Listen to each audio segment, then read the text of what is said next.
21장 3절로 6절, 사무엘하 21장 3절로 6절입니다.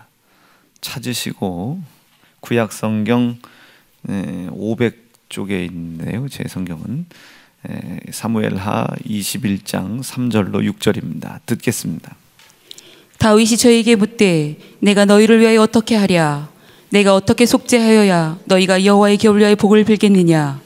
기브온 사람이 대답하되 사울과 그 집과 우리 사이에 일은 은금에 있지 아니하오나 이스라엘 가운데서 사람을 죽이는 일은 우리에게 있지 아니하니이다.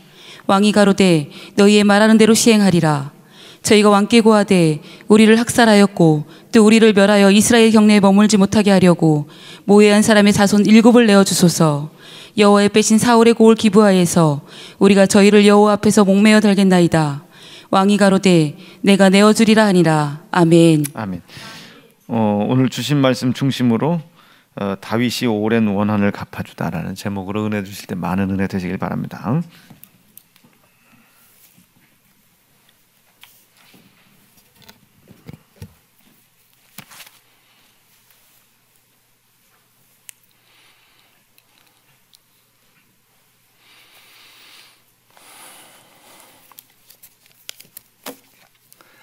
본문은요 21장이죠.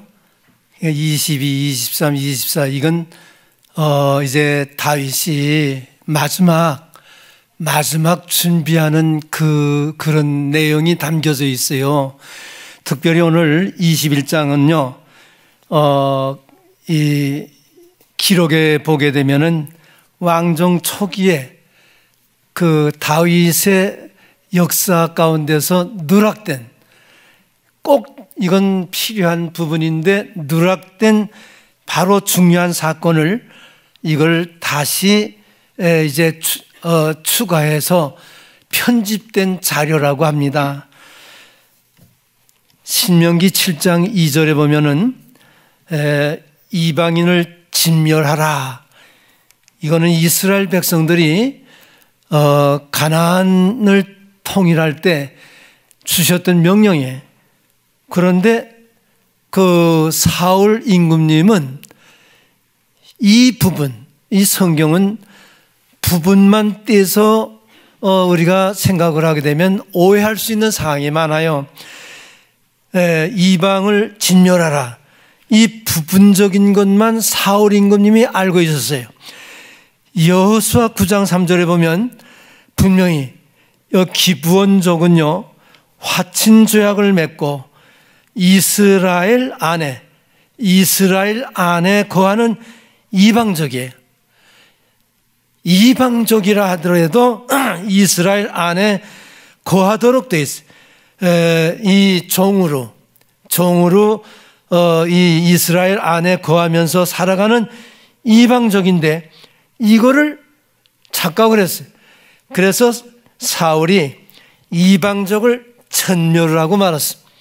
그러면 여러분, 하나님 앞에서 맺어진 언약이기 때문에 이거는 틀림없이 하나님 앞에서 맺어진 언약이에요. 이 언약을 사울 임금님이 파괴한 겁니다.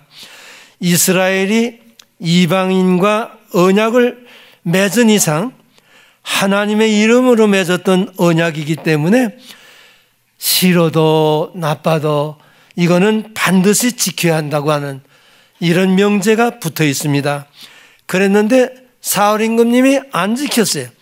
말씀에 불복한 겁니다. 우리 1절에 다윗 시대에 기근이 임했습니다.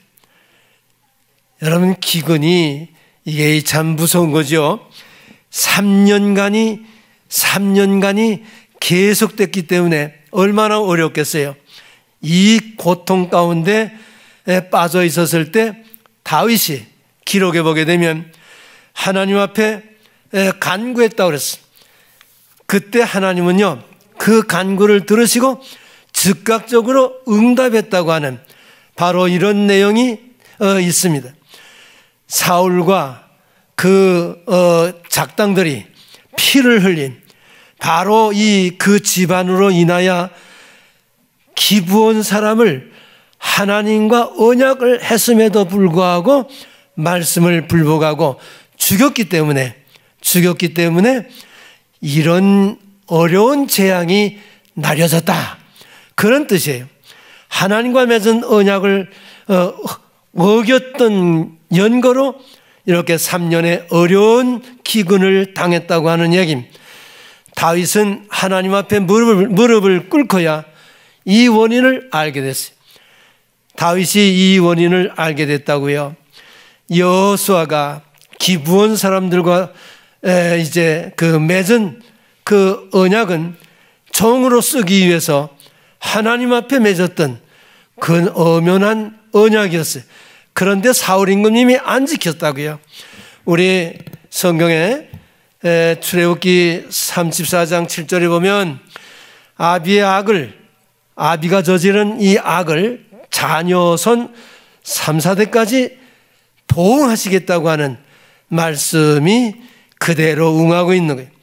하나님은 사울의 죄를 당대에 벌을 내리지 않았던 것은 오랜 동안 사울이 잘못한 것을 깨닫고 이 죄를 회개하기를 기다려서 기회를 주셨는데 그만 기회를 놓치고 회개하지 않고 죽어버렸습니다. 그 화가 다윗 시대에 심판했다고 하는 것은 이스라엘은 12지파가 연합된 공동체죠. 그래서 다 같은 선민이기 때문에 그래서 이스라엘 전체에 사울 임금님 때 이거 내려야 될 벌이었지만서도 이게 넘어가서 다윗 때 이 벌이 나려진 것입니다. 하나님은 신정왕국의 공의를 회복하기 위해서 엄중한 재앙을 통해서 하나님과 맺으신 언약을 파괴하는 일이 얼마나 심각한 것인가를 보여주는 이런 아주 하나의 법례라고 그럽니다. 언약 백성은 하나님과 맺은 언약을 준수함에 있어서 이거는 반드시 말씀대로 순종하는 것, 이 말씀대로 순종하고 또 말씀대로 살아야 된다고 하는 것이 하나님 백성에게 생명이라고 하는 사실을 이거는 경각심을 불러일깨워주는 그와 같은 하나의 법례로 이 일이 일어나고 있다고 하는 얘기였습니다. 3절에 보면 하나님이 다윗에게 3년 기근의 원인을 밝혀주셨기 때문에 기브온 사람을 불렀습니다. 임금이 불렀다고요. 언약을 파괴하고 살인을 저지렀던 일로 비롯된 이 재앙을 해결하기 위해서는 먼저 선행돼야 될 일들이 있죠. 바로 이것은 오랜 동안 품고 있었던 이런 원한을 풀어주는, 바로 실질적으로 이 원한을 풀어주는 이 일을 다윗이 해야 되겠다고 하는 차원에서 이렇게 이제 당사자들을, 기브온 사람들을 부른 겁니다. 다윗은 기브온 사람들의 마음을 풀 수가 있다면 이거는 어떤 희생이 있다 할지라도 각오를 하고 있었다고 하는 바로 이런 점이었습니다. 여기 왕된 자로서 사울 임금님이나 다윗이나 왕된 자로서의 연대적인 책임을 가지고 기브온 사람들에게 속죄하려고 하는 이런 의미가 담겨져 있었습니다. 자기가 죽인 것은 아니죠. 그러나 자신의 통치 기간에 이렇게 재앙으로 임했다고 하는 바로 이런 점을 중요시해서 사울 왕이 하나님 앞에 무릎을 꿇지 않았던 것 대신 다윗이 대신해서 통회하는 마음으로 지금 임하고 있다고 하는 점이었습니다. 내가 어떻게 속죄해야 될까, 이런 점을 생각을 하고 기브온 사람들에게 물어봤을 때 기브온 사람들은 명백했습니다. 아주 그 기브온 사람들이 대답하는 얘기는 명백했어요.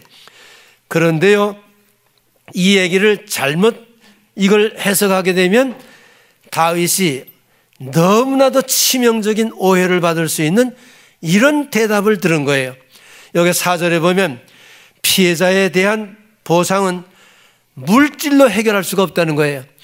돈 몇 푼 줘가지고 그따위 소리 하지 말아라. 임금한테 하는 얘기야 이게. 이거는 물질로 해결할 수가 없고 생명으로 받아야 되겠다. 사울 임금님의 직계 가정에 바로 생명으로 받아야 되겠다는 것입니다. 그런데 여러분, 생명을 이제 받기 위해서는 자신들은 권리가 없지요. 이건 자기가 권리가 없어요. 왕이 허가가 떨어지지 아니하면 이건 아무 의미가 없어요. 그래서 사람의 생명으로 받아야 할 일이기 때문에 자신들에게는 권한이 없고 다윗 왕 당신에게만 권한이 있습니다. 허락해 주십시오. 이런 얘기예요. 여러분, 민수기 35장에 보면요, 35장 31절 고의적인 살인에 대해서는요, 이거는 고의적인 살인은 반드시 가해자가 죽어야 돼요. 이건 법이요. 가해자가 죽어야 됩니다. 그러니까 이 기브온 사람들은 이방 사람이라 할지라도 여기 이스라엘 백성들과 함께 살았기 때문에 제법 귀동냥을 해서 제법 알고 있는 거예요.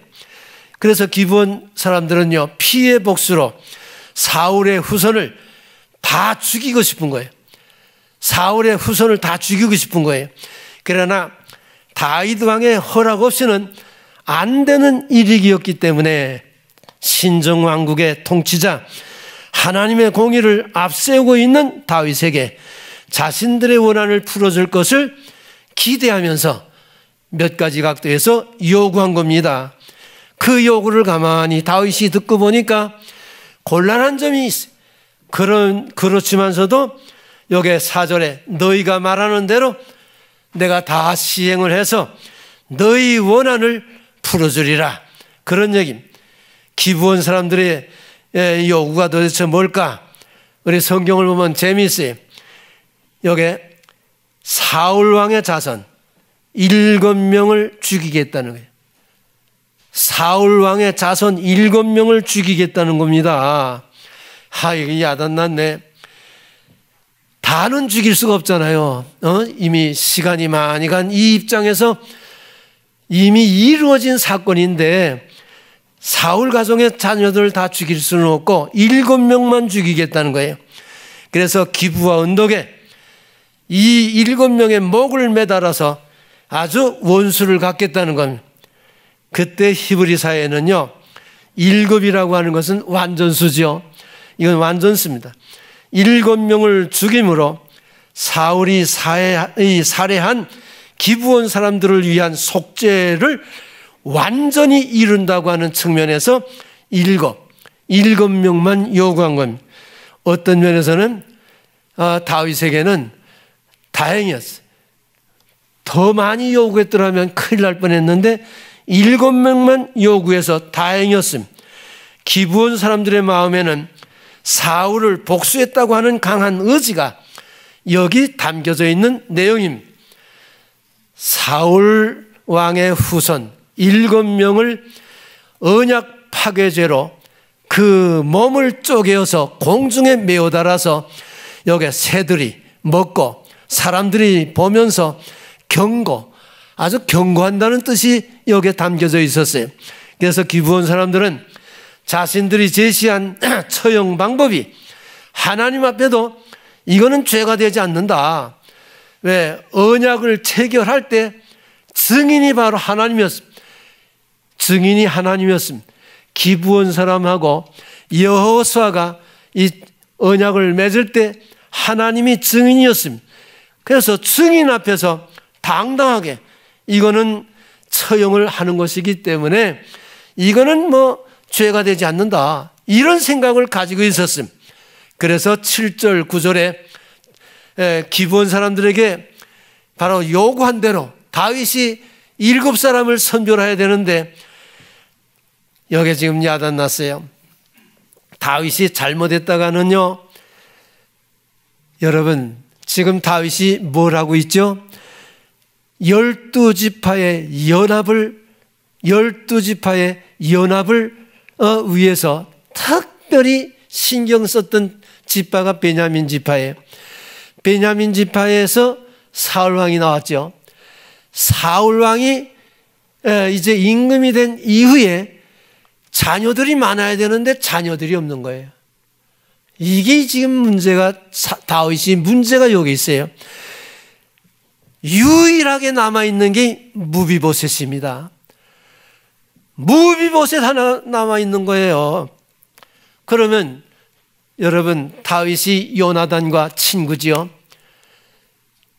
다윗이 요나단과 언약을 맺을 때 생명의 언약을 맺은, 참 기가 막힌 언약이었어요. 네가 임금이 되면은 나는 왕의 아들이지만서도 난 네 뒤에 두 번째가 될 거예요. 그럼 네가 왕이 돼서 7위 동안에 말이야, 너한테 부탁하고 싶은 것이 있어. 우리 가정, 우리 식구들 잘 좀 보살펴 달라고 부탁을 했어요. 그런데 똑같은 얘기가 여기 지금 임금이요, 사울 임금님이 똑같은 얘기를 한 거예요. 다윗을 만나가지고, 다윗아, 네가 임금이 될 것을 나는 알고 있어. 네가 임금이 되면 내 가정을 부탁한다. 우리 가정을 부탁한다. 두 번째는 내 이름이 욕되지 않도록 좀 해다고. 너 임금이 되어서 잘 치리할 줄로 믿는다. 사울 임금님이 다윗에게 부탁을 할 때 하나님 앞에서 약속을 한 겁니다. 이게 다. 그러면 7사람을 끄집어내라고 했을 때 다윗이 이게 어떻게 하면 좋겠어요? 여러분 같았으면 어떻게 했으면 좋겠어요? 이거 여기 지금 무비보셋이라고 하는 요나단의 아들, 이 절름발입니다. 이게 이 사람 하나가 남아있는 거야. 여러분, 왕자 중엔 이 사람 하나가 남아있는 거예요 지금. 그러면 이 사람 길르앗 사람의 요구에 따라서 내놔야죠. 내놔야 돼, 안 내놔야 돼요? 내놔야 됩니다. 그런데 다윗이 스톱. 요나단과 맺었던 언약, 사울 임금님과 맺었던 언약, 이거 생각을 해서 무비보셋을 제쳐놨어요. 7사람 중에서 제쳐진 아주 유일한 왕자가 이 무비보셋입니다. 제쳐놨습니다. 여기 사무엘상 18장 3절에 나오죠. 어떤 면에서는요, 인간적인 의리, 우정, 뭐 이런 거 생각할 수도 있어요. 그러나 하나님 앞에서 맺은 언약이었기 때문에 이건 어쩔 수 없어요. 사울 임금님이 그러지 않았어요? 너 임금이 될 거 알았어. 너 임금이 될 줄 알았어. 삼상 24장 20절에 나오잖아. 너 임금이 되거든 나를 생각해서 우리 가정을 좀 보살펴다고, 우리 집을 잘 좀 보살펴다고, 그리고 내 이름을 욕되게 하지 말고 잘 보살펴달라고 하나님 앞에서 언약을 맺었다고요. 이게 바로 사무엘상 24장에 나오는 얘기 아니야? 바로 이런 얘기입니다. 그런데 이게 이렇게 되고 보니까 이게 야단난 거예요. 정말 이거 어떡할지 야단난 거예요. 그러나 우리 성경에 보면 할 수 없어요. 그대로 진행할 수밖에 없는데, 이 진행 속에는요, 여러분 리스바라고 기억하세요? 리스바라고 하는 여인이 나오죠. 이 리스바라고 하는 여인은 사울의 부인이에요. 그 기록에 보면은 이 리스바에게는 자녀가 두 사람이 있습니다. 알몬이라고 하는 아들과 무비보셋, 동명이죠. 동명이인입니다. 리스바는 사울 임금님이 가장 사랑하는 첫째가 하는 부인이에요. 첩이에요. 그런데 그 첩에게 두 아들이 있었습니다. 그리고 여러분, 메람이라고 하는 여인 기억하세요, 여러분? 메람이라고 하는 여인은 큰딸이죠. 사울의 큰딸이에요. 둘째 딸이 미갈이죠. 큰딸 메라미를 사울 임금님이 얼마나 장난을 했어요. 다윗에게 너 내 큰딸을 너 줄 테니까 이 짓거리를 한 거예요. 다윗이 거절했습니다. 그랬는데 아드리엘이라고 하는 사람에게 아주 장난해서 시집을 보냈어. 또 다윗에게 준다고 해놓고는 5명의 외손자가 있으면 그 5명. 그랬는데 미갈이 사울의 둘째 딸이죠. 미갈은요 아기가 없어요. 이거는 다윗이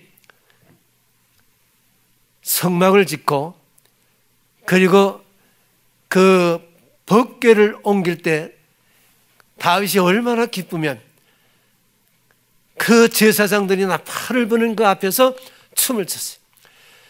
임금님이 춤을 추니까 미갈이 저 미쳤어. 저 임금이 저거 미쳐서 이 짓을 했다고요. 남편한테 남편이 춤을 추면 추는 거지 이 미쳤다고 그러면 되겠어요? 우리가 일반적인 사람도 그런 짓 안 하잖아요. 다윗 임금님 앞에 말이야. 다윗 임금님 앞에 이 미갈이 그랬다고 그러면 안 되잖아요. 이게 그거 종들을 욕하고 저주하고 뭐 이렇게 하는 거는요. 하나님이 꼭 기억을 했다가 그 보호하시는 것 같더라고. 성경에요. 담임 목사님이 너무 잘 알아서 이 정도만 얘기를 할게요. 여러분, 우리는요 하나님 앞에 예배, 하나님 앞에 가지는 신앙 가지고 예배 드리고 그저 돌아가는 거지. 종들은 하나님이 책임지시더라고. 하나님이 책임지는 걸 월권에서 당신들이 하다가 미갈처럼 이끌되면 안 되죠. 이게 안 되는 거예요. 모세 사건 가운데도 그런 얘기가 나오는데 3000% 빠지게 되면 제가 얘기할 얘기가 없어서 그만하겠어요. 이런 일입니다. 그러니까 이스라엘은요 정통적으로 아버지 혈통을 통해서만이 인정받아요. 아버지 혈통만. 그러면 메라미라고 하는 딸에게 아들이 5이 있었다고 그랬죠. 이건 외손자 아니에요? 외손자이지만서도 7사람이 없어. 손이 그렇게 귀한 거예요. 내놓으라는 걸 어떡하겠어. 7사람이 안 되니까 내놓으라는 걸 어떡하겠어. 임금이 원한을 풀어주기 위해서 약속을 해놓고 자녀들이 없어서 안 된다니까 할 수 없이 외손자 5을 내놨습니다. 미갈은 아기가 없으니까 그대로 넘어갔습니다. 그런데 여기요 사울왕의 직계는 무비보셋을 제하고는 없기 때문에 어쩔 수 없이 외손자를 포함해서 7사람을 만들었다고요. 사울왕 애할아버지가 잘못해서 그만 외손자들이 이렇게 죽구만 해. 외손자들이 죽구만 해. 애할아버지 애할머니 우리가 잘해야 되겠죠? 아 이거 정말 잘해야 되겠네. 애할아버지 애할머니가 잘못해가지고요 직계가 다 그 젊은 아이들이 다 죽고 말았어요. 기브온 사람들은요 다윗이 그 사울왕의 후손 7을 이제 그 추려서 내놨을 때 여기에 원망 없었어요. 임금님 고맙습니다. 우리가 다 압니다. 그 사람들이 어찌 이렇게 잘하는지 몰라. 임금님 굉장히 고민스러웠죠. 우리가 잘 알고 있습니다. 이 일 때문에 건방지게도 임금님이 오해받을 수 있는 소지가 많이 있습니다. 그런 소리 하면 안 되죠? 한데 이따위 소리까지 했다고. 왜요? 다윗이 잘못하면 사울의 직계는 모두 다 죽였다. 오해받을 수 있어요, 없어요? 오해받을 수 있는 거예요. 그런 어려운 와중에서도, 그런 어려운 여건 속에서도 약속을 지키기 위해서 이제 이 일을 단행했다고요. 이 일을 단행했어요.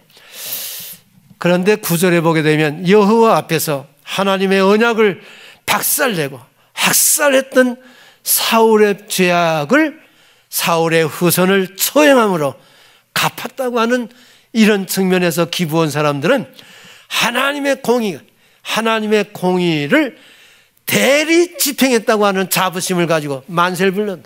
참나 기가 막힌 얘기가 나오네. 사울 왕의 후손 이 처형 때문에 임했던 3년의 기근이라고 하는 것이 여기요, 이상하게도 나는 성경을 보다가요, 이상하게도 하나님의 말씀의 명령대로 순종하고 진행됐을 때 싹 없어지는 거예요. 아니 이게 도대체 어떻게 된 거예요? 지금은 과학시대죠. 지금은 뭐 앞으로 얼마 후에는 달나라 가서 산다고 하는 점에서 지금 엄청난 돈을 받아가지고 티켓까지 팔고 있어요.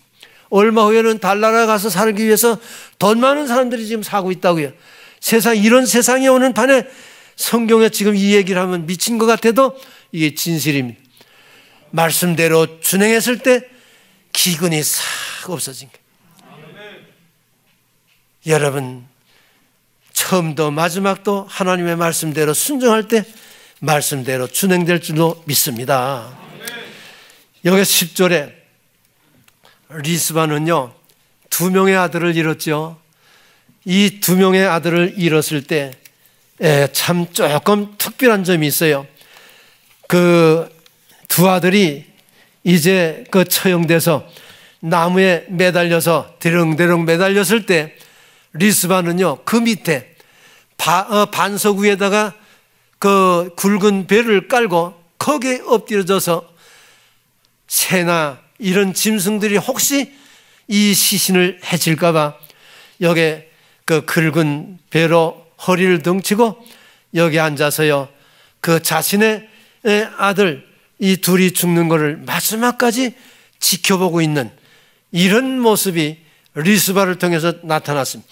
그런데 이 리스바는요 죽은 자들의 시체 곁에서 이렇게 일정한 시간 동안 머물면서 시신을 보호한다고 하는 측면도 있겠지만 여기 참 여러 가지 뜻이 있겠죠. 여러분 여기 여러 가지 뜻이 있어요. 이 지금 혈족이 죽어서 수치를 당하는 것을 그래서 막고자 하는 이런 의미도 있을 것이고 졸지의 두 아들을 잃어버린 슬픔을 이제 당했으니까 자신의 그 슬픔을 우거하기 위해서 그 신 밑에서 지켜보고 있었어요. 그런데 지금 리스바가 이렇게 하는 모습을 이제 그 다윗이 얘기를 듣는 거예요. 그런데 리스바는요 원망하지 않았습니다. 기브와 사람들에게도 원망하지 않았습니다.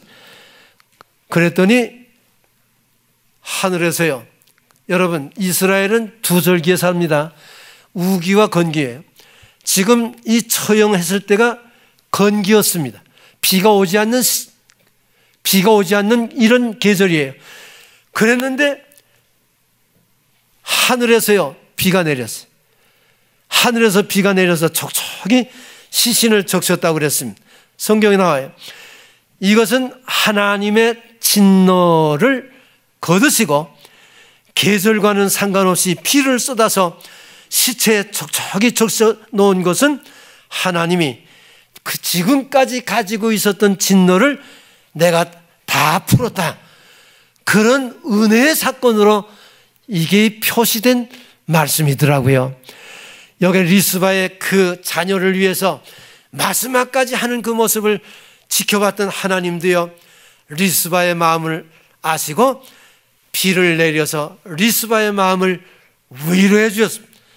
그리고 지금까지 이제 하나님의 진노가 전부 풀렸다고 하는 이런 의미로 비를 쏟았다고 하는 얘기.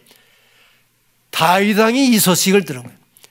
다윗 왕이 이 소식을 듣고 나서는요 11절에 보게 되면 리스바의 행한 일을 다윗이 다 들으매, 여러분 여기 지금 이 얘기를 듣고 자식의 시신을 보호하기 위해서 오랜 시간을 여기서 이 짓을 했지만, 여기서 저희가 한번 생각을 해보셔야 될 사항이 있습니다. 새와 짐승들이 와서 그 시신을 해할까 봐 어머니의 마음이죠. 어머니의 마음을 가지고 마지막까지 지켜줬던 이 리스바의 그 모습을 다윗이 얘기를 다 들었어요. 12절에 보니까 다윗 임금님이 하는 얘기예요. 리스바를 불쌍히 보게 되어서 내가 리스바를 도와주리라, 그 마음이 생겼다는 거예요. 12절에 보니까 임금님이 도울 수 있는 방법이 있다면 뭘까? 우리 성경에 보면요, 여기 여러분 사울 임금님이 길보아 전투에서 블레셋과 전투하다가 죽었을 때요, 여러분 비참하게 그 아들 전부 같이 죽었죠. 그 이 시신을 어떻게 했을까? 블레셋 사람들은요, 자신들이 임금을 죽였다, 이거를 공포하기 위해서 벳산이라고 하는 바로 자기 지역이죠. 그때는 블레셋이 다스리던 지역입니다. 벳산 성에다가 사울 임금님의 목은 잘랐어요. 왜요? 그거는 상징적으로 선전하기 위해서 목은 자르고 시신만, 그리고 자녀들과 더불어 벽산 그 성벽에다가 매달아 버렸어요. 전부 매달아 버렸다고요. 참 기가 막힌 일이 일어난 겁니다. 그런데 여러분 성경을 보면 길르앗 야베스 사람들이, 이게 여러분 길르앗 야베스 하게 되면은 도대체 이게 뭔가 그렇게 생각할 거예요. 요단강이 있으면 우회가 갈릴리 호수죠. 요단강이 갈릴리 호수에서 쭉 내려다 보게 되면 약복강이 있죠. 약복강이 있다고요. 바로 이 약복강을 주축으로 해서 야베스, 길르앗 야베스 사람들이 살았다는 거예요. 이 사람들이 갓 지파의 갓, 여러분 12지파의 갓이라고 하는 지파가 우리는 요단을 건너가지 않겠습니다, 여기서 짐승을 키우겠습니다, 그러니까 그 갓 지파에게 허락한 땅이 거기에요. 루벤은 사해바다 옆에, 루벤도 건너가지 않았죠. 그리고 므낫세 절반만 갈릴리 호수 위쪽으로 해서 건너가지 않고 거기서 짐승을 키우겠다고 해서 두 지파 반, 므낫세 반, 므낫세는 요단을 건너서 므낫세 반이 여기 또 왔으니까 두 지파 반이 편의상 거기에 사는 거예요. 길르앗 야베스 사람들이라고 했을 때는 저희가 쉽게 생각하면 갓 지파 사람들이야. 바로 이 사람들이 흩어져서 짐승을 키우고 있는 사람들이에요. 그랬는데 참 기가 막힌 얘기가 나와. 암몬 아하스라고 하는 사람이 뭐라고 그랬습니까? 막 쳐들어와 가지고 길르앗 야베스 사람들에게 오른쪽을 눈을 전부 빼버리는, 오른쪽 눈을 다 빼버리는 거예요. 그러니까 야베스 사람들이 항복을 하는 거죠. 하루만 기회 달라고, 며칠만 기회 달라고, 우리를 구원할 자가 없으면 우리 오른 눈을 다 빼서 정으로 삼아두죠. 그 마음대로 하라고. 그런 입장인데 이 사람들이 요단을 건너서 아주 위급하게 됐을 때 그 기브아, 사울이 살고 있는 동네가 기브아죠. 기브아가 임금이 되기 직전이 아직, 왜요? 임금이 되기 직전에 기브아에서 지금 가정에서 있었을 때 이 소식이 들린 거예요. 그러니까 잘 됐다. 하나님은 독특한 기회를 만들어서 사울이라고 하는 이 독특한 인간을 임금으로 등장시키는 특별한 기회가 바로 이 기회예요. 그러냐고 말이야. 민병대를 동원해서 밤새도록 달려서 요단을 건너서 여기 길르앗 야베스까지 가가지고요, 여기 암몬 나하스를 쳐버렸어요. 그때 중요한 기록이 하나가 있어요. 성령이 함께 하심으로 사울이라고 하는 젊은이에게 성령이 함께 하심으로 요단을 건너서 암몬 나하스하고 전쟁이 붙었을 때 단숨에 이겨버렸어. 그러니까 여기 지금 길르앗 야베스 사람들이 오른 눈을 뽑아가지고 종이 될 수밖에 없는 상황인데 사울이 자기들을 위해서 이렇게 수고를 했으니 얼마나 고맙겠어요.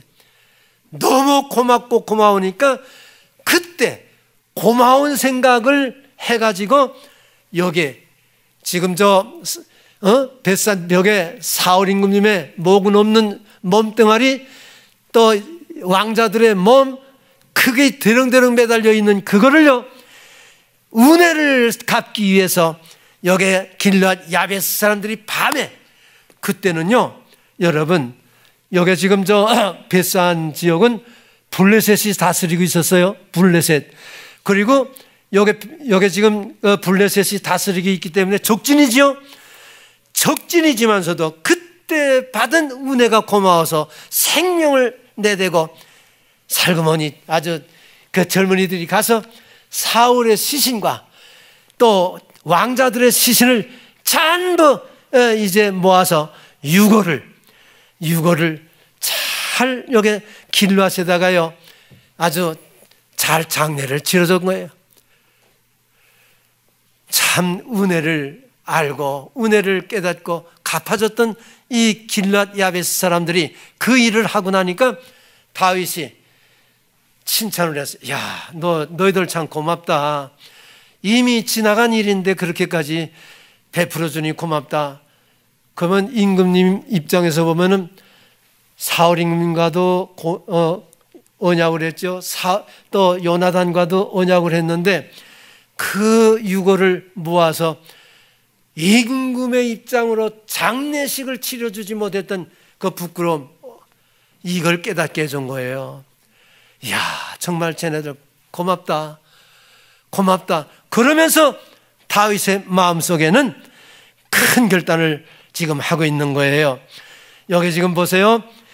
이 리스바의 아들 2명이 죽었다고 그랬을 때 여기 그 리스바가 그 아들을 위해서 그 짐승이 먹을까 봐 지켜보고 있었을 때 도와주리라 했을 때 다윗의 마음에는 이런 거 저런 거 생각을 해서 계제에 사울 임금님의 유골과 친구 요나단의 유골을 바로 여기 조상들을 이 조상의 그 묘소는요, 이스라엘은 동굴 같은 것, 이렇게 동굴 같은 것을 파가지고서 조상들이 아주 옛날 어른부터 쭉 함께 들어간다 그러더라고요.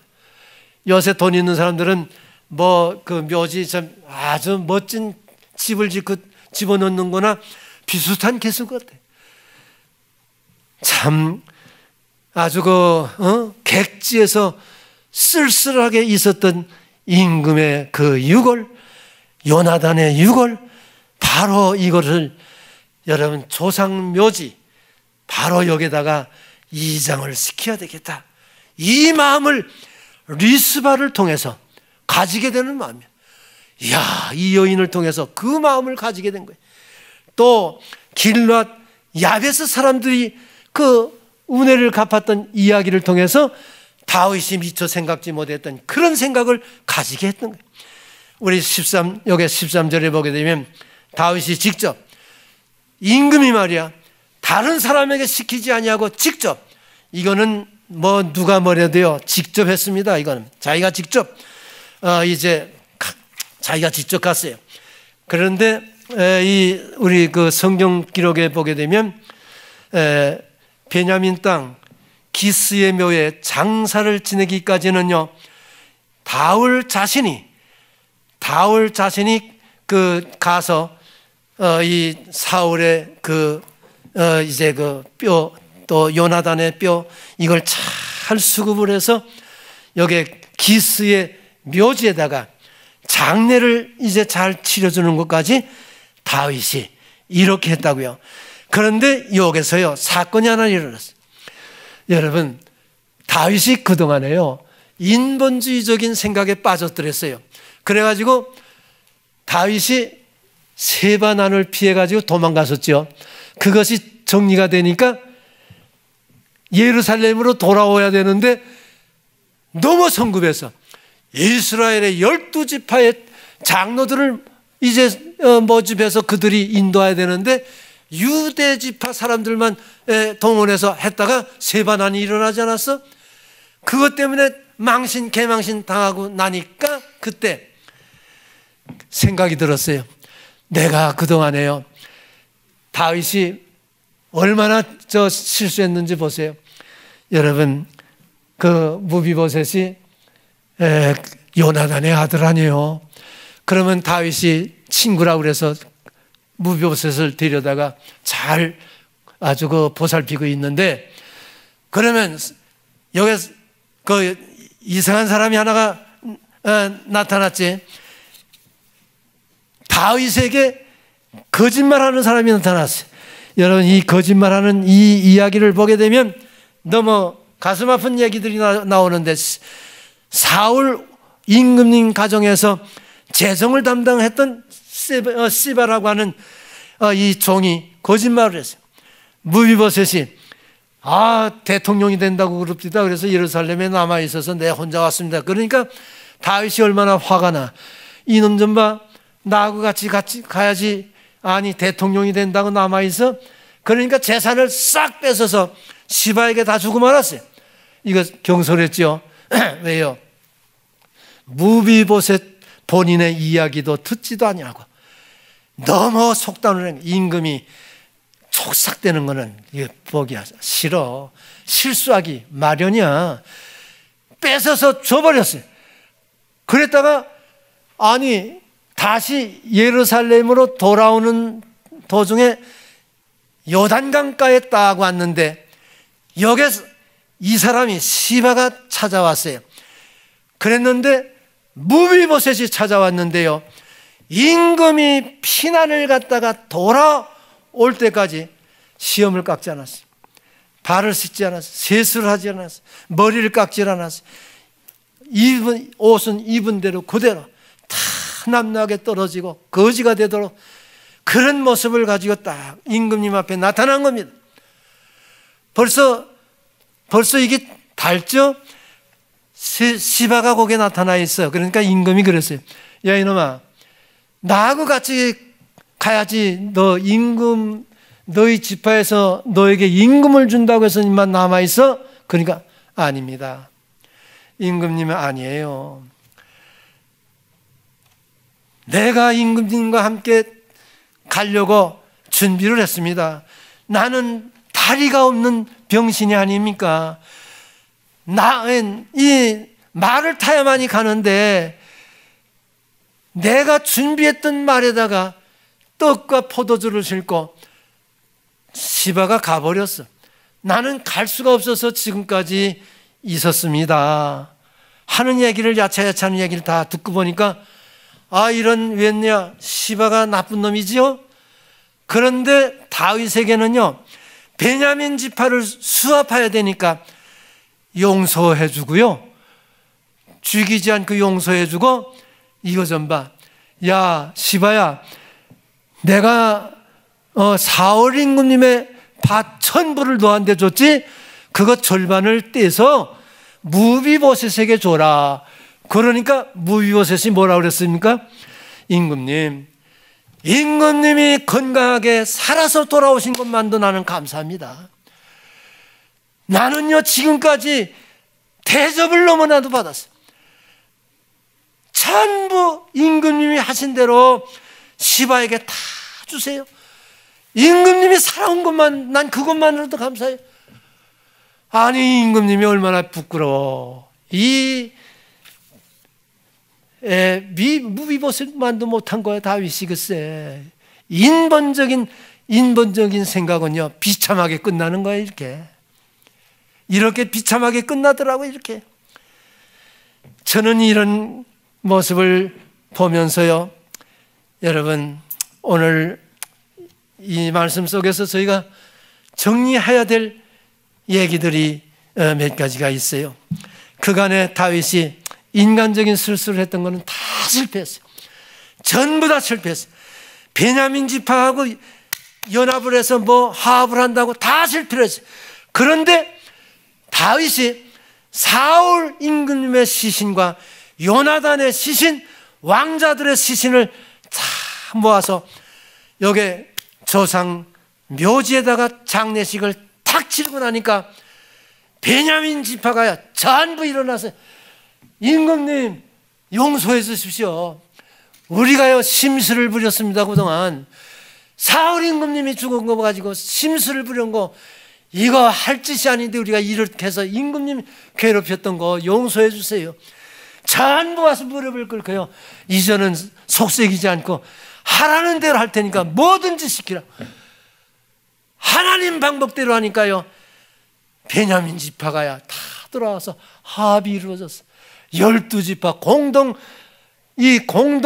국가에 아주 합이 이루어져서 정말 통일왕국의 당당한 이런 화합을 이룬 왕이 될 수 있는 근거를 마련했는데, 그게 바로 사울 임금님의 시신을, 또 요나단의 시신을, 왕자들의 시신을 가져다가 잘 장례를 치렀던 이 일로 인해서 이 일이 일어났다. 여러분, 인간적인 방법은 실패해요. 말은 실패해요.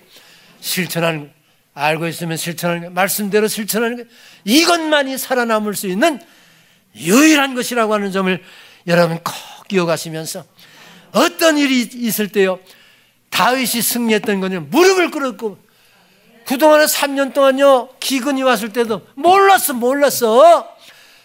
무릎을 꿇고야 빌어서 음성을 들려줘서요, 아유, 그걸 알고 이렇게 해결하고 나니까 다윗의 수건이던 것이 다 해결이 됐다.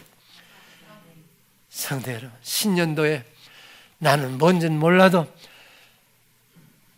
여러분, 공중권세를 잡은 마귀가요 한번 요동치니까 엄청난 교회가 무너졌어. 앞으로 어떻게 될지는 몰라도 이 재단은 무너지지 않냐고, 살아서 역사하는 이 재단이 됐으니 틀림없이 22년도에 되어 이 재단을 통해서 역사가 일어날 줄로 믿는 거예요. 아이고, 이거 할 얘기는 아닌데 나는요 오늘 저 아침 현찮게 먹었더니 아주 허리가 고부라지는데, 담임 목사 저 짓하고도 금시간에 저 죽지 않을까 모르겠네. 무슨 힘을 하는데, 무슨 힘이긴 무슨 힘이야. 성령의 힘이지. 나는 이게 나는 아무것도 아니야. 쓸데없는 소리로 시간 간질로 믿고 기도하겠습니다. 하나님, 저희들에게 귀한 말씀 주셔서 고마워요. 이 말씀을 붙잡고 어떤 일이 있든지 인간적인 방법은 실패라고 하는 점을 알아서 무릎 꿇고 해결하는 지혜와 지식을 더하여 주시옵소서. 예수님의 이름으로 기도드렸습니다.